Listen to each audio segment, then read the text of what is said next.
Halo pemirsa, kebijakan pemangkasan dana otonomi khusus Otsus Papua tahun 2025 menuai banyak reaksi dari pejabat terpilih yang ada di seluruh tanah Papua serta LSM masyarakat adat yang ada di Papua. Apa yang sebenarnya terjadi? Mari kita simak selengkapnya.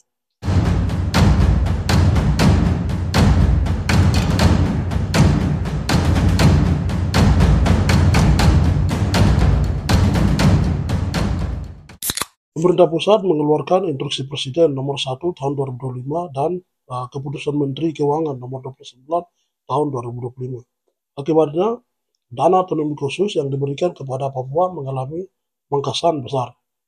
Tercatat pemotongan mencapai 11 miliar untuk blok grant dan 14 miliar untuk spesifik grant di Papua Pegunungan.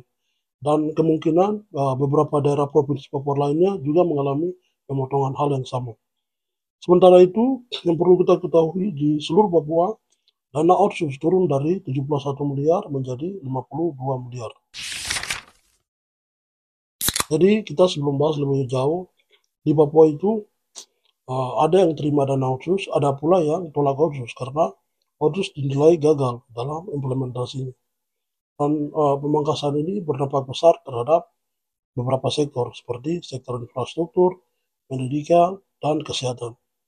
Ini yang para pejabat Papua serta LSM masyarakat adat Papua merasa bahwa pemerintah pusat harus bisa memahami Papua bahwa Papua masih bergantung pada dana otsus untuk mempercepat pembangunan serta infrastruktur yang ada di seluruh tanah Papua.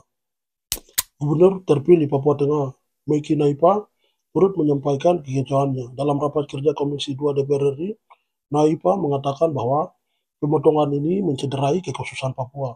Biaya operasional di Papua sangat tinggi karena kondisi geografis yang berat dan keterbatasan akses transportasi. Hidup mahasiswa! Hidup mahasiswa Papua! Aksi mahasiswa yang datang dari berbagai universitas ini sebagai bentuk penolakan atas dialog dari elit politik Papua terkait rencana otonomi khusus jilid 2 yang akan digulirkan. Mereka menilai jika rencana dialog tersebut bukan sebagai aspirasi rakyat Papua secara keseluruhan. Aliansi Mahasiswa Papua AMP turut bersuara terkait kebijakan otsus yang dinilai gagal, yang mana gagal membawa kesejahteraan bagi masyarakat Papua.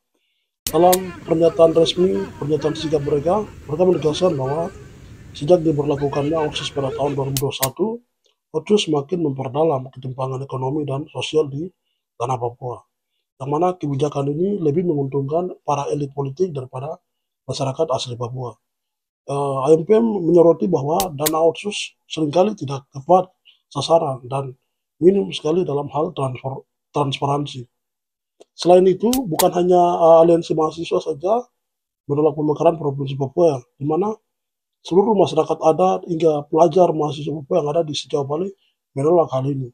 Selain itu, bukan hanya otsus saja, tapi aliansi mahasiswa Papua juga menolak pemekaran provinsi yang ada di tanah Papua. AMP menganggap bahwa upaya dari pemekaran ini sebagai upaya melemahkan gerakan sipil masyarakat dan membelah kekuatan politik orang asli Papua. Namun pemekaran sudah dilakukan di seluruh tanah Papua, jadi bisa dibilang ruang gerak dan gerakan masyarakat sipil makin melemah. Sebagai bentuk protes, IPMA Ikatan Pelajar dan Mahasiswa Papua se-Surabaya dalam aksi nasional bersama AMP menggelar aksi demonstrasi menuntut agar pemerintah untuk mengkaji ulang kebijakan otonomi khusus secara menyeluruh dan memberikan hak penentuan nasib sendiri bagi rakyat Papua.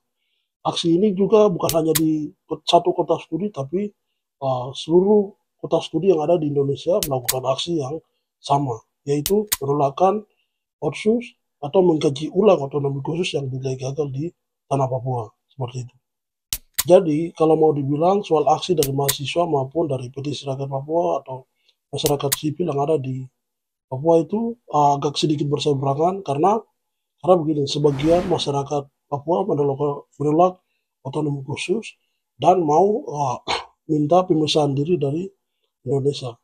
Ada juga yang mengatakan bahwa otsus tidak berjalan baik karena pejabat Papua yang korup dengan dana otsus itu. Namun ada juga yang mengatakan bahwa otsus itu baik. Jadi dapat disimpulkan bahwa otsus itu hadir supaya orang Papua tidak minta merdeka, seperti itu.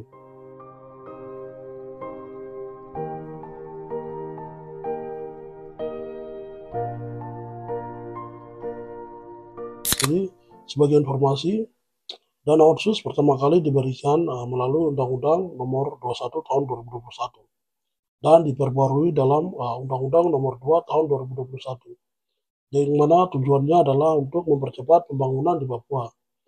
Namun implementasi otsus ini masih ada banyak tantangan. Seperti tantangannya ada seperti indeks kemalan konstruksi yang tinggi, ketimpangan infrastruktur, serta tingkat kemiskinan yang masih ada di tanah Papua. Seperti itu.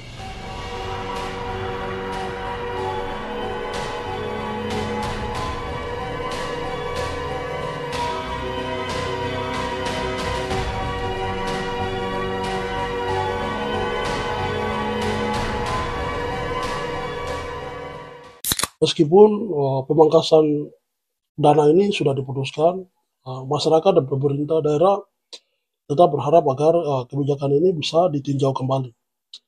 Karena kemarin beberapa pejabat yang hadir dalam rapat komisi, mereka mengatakan bahwa Papua itu masih membutuhkan dana yang besar untuk mempercepat pembangunan dan dapat meningkatkan kesejahteraan masyarakat, terutama orang asli Papua. Namun ada juga orang Papua yang tidak terima dana otsus. Mereka hanya mau minta merdeka dengan gerakan-gerakan seperti TPNPBOP, UMP, KNPB, dan banyak gerakan-gerakan dari suara rakyat yang ada di tanah Papua.